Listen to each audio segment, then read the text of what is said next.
Who is a traitor? They say the Acropolis.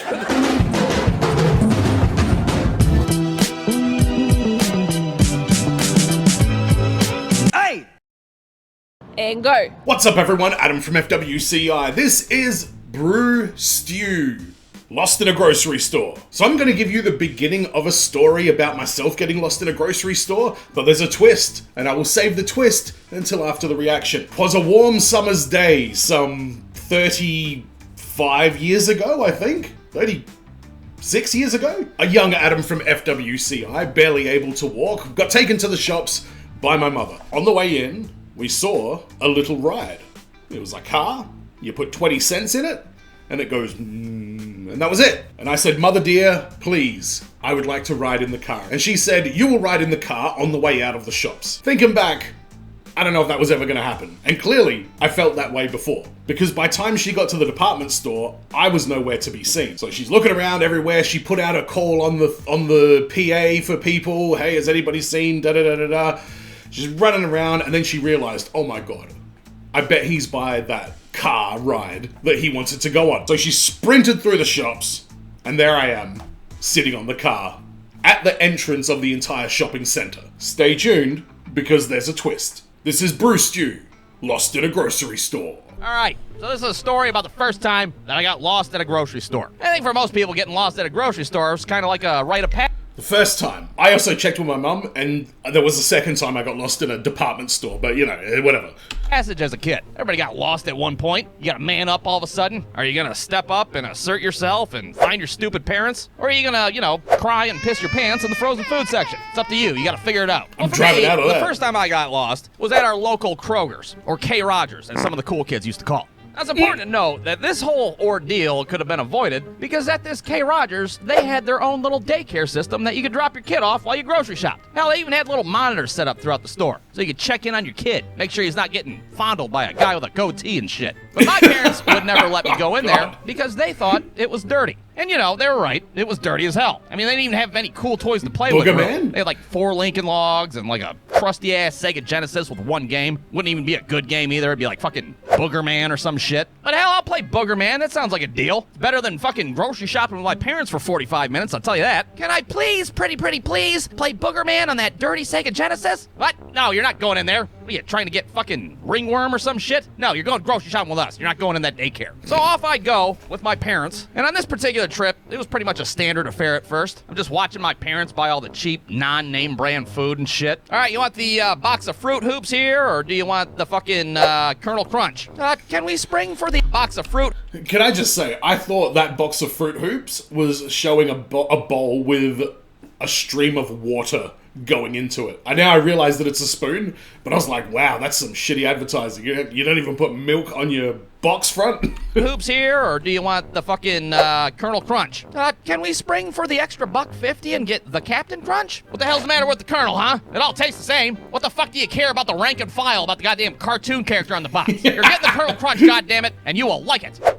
That's just how it was when I was a kid, all right? Didn't matter how many fucking coupons I'd steal from those coupon dispensers. What about Bagel Bites? Can we get Bagel Bites? I got 40 fucking coupons for them. Does that help? No, we're not getting the goddamn Bagel Bites, all right? Besides, we got Bagel Buddies right here. It all tastes the same, goddammit. Well, this little routine trip to the K. Rogers decided to take a little turn for the worse when we happened upon the giant pop display in the center of the store. Now, I don't know about you guys, but every time I'd see the pop display, I'd have the sudden urge to climb to the very tippity top. It was like that fucking pyramid of pop would just call out to me on a subconscious level. Hey, you, dirty-ass little kid, come here, climb on top of me. Go ahead, nobody's looking. Don't be a pussy. So I go ahead and start fucking free soloing this bitch in broad daylight. Meanwhile, my parents take off, totally oblivious that their son is up in the fucking stratosphere on this goddamn sculpture of pop. I get to the top and I look down, and that's when I realize, holy shit, my parents are nowhere to be found. I got a fucking 5-mile viewing radius from this vantage point, and they are just fucking gone. Nowhere to be seen. Now, if you've never been abandoned in a dirty grocery store before as a child, well, panic tends to set in fairly quick. I hop down from that fucking pyramid of pop, And I don't even know what to do at first. I just start yelling out my parents' first names and shit. Kathy and Ken, are you out there? It's me, your son. Please make your presence known before I get fondled by a man with a goatee. I immediately head over to the fucking beer aisle, camp out by the Milwaukee's Best, tried to use it like a fucking salt lick for a deer. I know it's just a matter of time before they make their way there. Well, about 15 minutes go by, and, well, I kind of just gave up after a while. I was just like, fuck it. I guess I'm living at Kroger's now. I'll just have to sleep behind the big bags of... You've got everything you need at K. Rogers, which, by the way, K. Rogers is a way better name than Kroger's. Kroger's sounds like you're gonna get lured down into the basement by somebody wearing another person's skin. Dog food during the day in secret, and then I'll scurry out at night like a fucking squirrel and gather some... You got Dunkaroos. Let's have a look at these. I feel like Dunkaroos are more popular in America than they are in Australia. I think they still exist. I haven't seen them since I was a kid. But I remember when I was a kid, they went from being like little kangaroo biscuits, a little bit of hazelnut spread to dip, and then a little bit of crushed nuts. It was like amazing. And then they got rid of the crushed nuts. I guess too many kids were dying, but you know. Supplies. Then I'm like, no, I'm not gonna do that. What am I gonna fucking play Booger Man on Sega Genesis for the rest of my life? I got my own Sega Genesis at home, with Mortal Kombat 2 and Dr. Robotnik's Mean Bean Machine. I'm not staying in this fucking hellhole. I gotta get home. So now I realize that I'm probably gonna have to get an adult involved at some point. So I start scanning the Krogers for the least threatening stranger I can find. Somebody that's more likely to help me than to fucking have their way with me, if you will. Alright, well that guy's got a fanny pack on. Yeah, and the other guy is bald with a ponytail. Both red flags. And that's out of the question. That's a bald guy with a ponytail. Fuck no, fuck no. Eventually, I settle on this old guy that I find sitting outside of the pharmacy. I walk up to him and I'm like, excuse me, have you seen a lady with yellow hair and a man with a pissed off expression on his face? What? I said I'm fucking lost, old man. I need some help. Send out a smoke signal or an amber alert or some shit. Can you help me out? What? Well, eventually, the store's PA system starts paging me like, attention. Will the dirty little kid that doesn't know where the fuck he's at in life please come up to the front of the store? Your mom is in hysterics and your dad's super pissed off. So I head up to the front of the store by the fucking daycare. And sure as shit, there's my parents. Well, where the hell have you been at, huh? What do you think this is, a Kmart? You can't just go off and do whatever the fuck you want. Yeah, well, if you would have just let me play Booger Man in the dirty daycare like I wanted to, you would have known exactly where I was at now, wouldn't you? Next time let the kid come in here and play the Booger Man. What the hell? Maybe he'll take his shirt off. I don't know. What the fuck? So in the end, that's it. I survived. I didn't have to live at the fucking Kroger's like a gremlin. And I got to go back to the safety of my home where I got to eat all the fucking Kernel Crunch I could muster. The end. Brewstew.com. Oh, thank God there isn't special thanks to, and then there's a guy with a bald head and a ponytail. I would feel really, really, really awkward.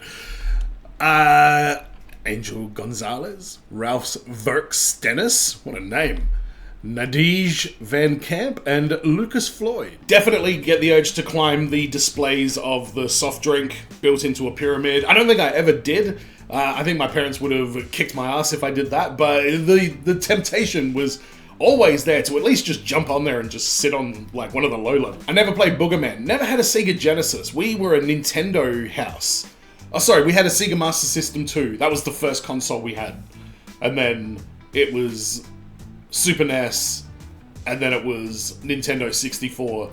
And then I was a grown-up and I could buy my own consoles. And I did. After a 6-year-long blood feud with my best mate playing WWF No Mercy. I missed most of the original Xbox because WWF No Mercy was the battleground that my friend and I had the most unfinished business. And this is such a nerd thing. I don't know where this tape is. We VCR recorded one of our wrestling matches on No Mercy on 64. It was a cage match. For whatever reason, it went for like an hour. It was like a legit 60-minute long cage match on No Mercy. And it did get to the point where we were desperately trying to win that match. And, that game is the best. So where were we? My mother desperately running through shopping center towards the car at the front, the little car ride. I don't know what to call that thing. She ran to the car ride, and there I am, sitting there in the driver's seat, hands on the wheel. The twist? It was turned on, and it was moving. Somebody had stopped and put money in this fucking thing for me. Presumably one person? Maybe it was one person? Maybe 3 people gave me money. I don't remember. With that being said, do not run away from your parents and expect strangers to give you money. It's not good advice. But let me know in the comments what your thoughts are on this one. Don't forget to subscribe if you haven't already. Go to patreon.com/FWCI if you'd like to support the channel further. And as always, everyone, and also if you want to just become a channel member, you can do that. That's available at the moment as well. And YouTube edits go up there early and they go up there ad-free as well. As always, be well, stay safe, look after your friends, ta-ta, and farewell.